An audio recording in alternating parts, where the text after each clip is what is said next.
Drunk and drive కేసులో పట్టుబడిన వారికి వినూత్న శిక్షను వేసింది గౌరవ న్యాయస్థానం.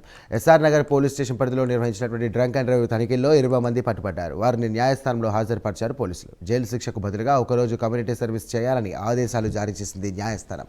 అమీర్పేట్ మైత్రివనం వద్ద అవగాహన కార్యక్రమాన్ని చేపట్టారు. మద్యం సేవించి వాహనం నడపరాదు, మీ ప్రాణం మీ కుటుంబానికి ముఖ్యం అనే నినాదాలతో ప్లకార్డులను ప్రదర్శిస్తూ వాహనదారులకు అవగాహన కల్పించారు. ఈ కార్యక్రమాన్ని north west zone traffic additional DCP Y Venugopal Reddy, Panjagutta division ACP K Hariprasad స్వయంగా పర్యవేక్షించారు.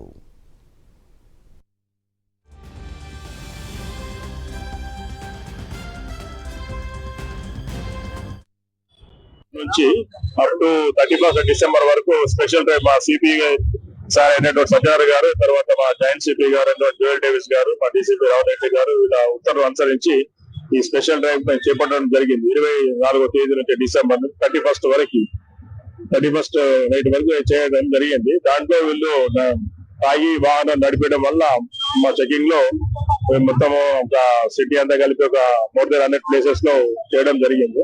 దీని తర్వాత మేము కోర్టుకు ఛార్జ్ షీట్ వేసిన తర్వాత కోర్టు వీళ్ళు తాగినటువంటి కన్సంప్షన్ అంటే బిలో 100 ఉంటే ఎంత, అబో 100 ఉంటే ఎంత అని చెప్పేసి పరిగణన తీసుకొని ఆటోలు అయితే 3 వీలర్ అయితే 7,000, 2 వీలర్ అయితే 5,000, 4 వీలర్ అయితే 10,000. తర్వాత సెకండ్ టైం వీళ్ళు తాగి దొరికినారు కాబట్టి వాళ్ళకు ఒక సోషల్ సర్వీస్ 10,000 వేసి సోషల్ సర్వీస్ చేయమని చెప్పారు. తర్వాత డ్రైవింగ్ లైసెన్స్ కూడా సెకండ్ టైం దొరికిన వాళ్ళకి 6 months డ్రైవింగ్ లైసెన్స్ కూడా కోర్టు క్యాన్సిల్ చేయడం జరిగింది. సో ఈ రోజు వాళ్ళ సోషల్ సర్వీస్ లో భాగంగా ఈ రోజు ఇక్కడ అమీర్పేట్ మైత్రివనం దగ్గర ఇలా ప్లే కార్డ్స్ తోటి అందరికి కూడా పోయే వాళ్ళకి కూడా అవేర్నెస్ అనమాట. తాగి ఎప్పుడు కూడా వాహనం నడిపకూడదు. నుంచి అప్ టు 31 డిసెంబర్ వరకు స్పెషల్ డ్రైవ్